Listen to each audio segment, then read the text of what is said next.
Жив е той. Жив е. Там на Балкана, потънал в кърви, лежи и пъшка. Юнак с дълбока на гърди рана. Юнак в младост и в сила мъжка.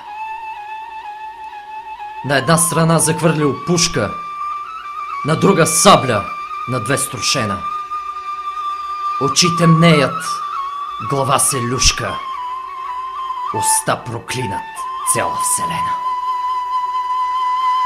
Лежи юнакът, а на небето слънцето спряно сърдито пече.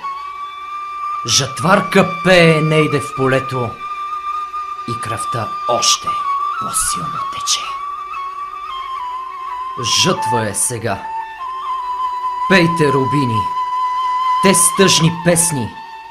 Грей и ти, слънце, в таз рабска земя ще да загине и той е юнак. Но млъкни, сърце.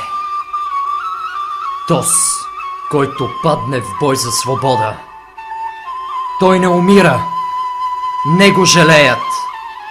Земя и небо, звяр и природа, и певци песни за него пеят. Денем му сянка пази орлица, и вълк му кротко раната ближе. Над него сокол, юнашка птица, и тя се за брат, за юнак грижи. Настане вечер, месец изгрее, звезди обсипят сводът небесен. Гора зашуми, вятър повее, Балканът пее хайдушка песен. И самодиви в бяла премена, чудни, прекрасни песен поемнат.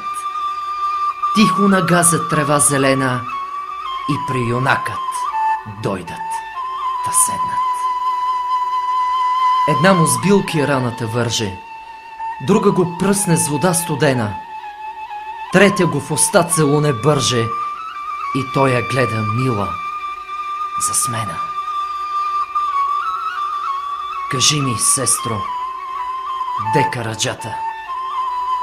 Де е и моята вярна дружина?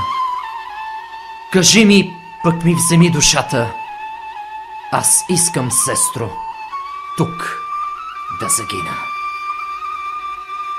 И плеснат с ръце, па се прегърнат, и с песни хвръкнат те в небесата. Летят и пеят, дор да осъмнат, и търсят духът на Караджата. Но съмна вече и на Балкана юнакът лежи, кръвта му тече. Вълкът му ближе лютата рана и слънцето пак печели.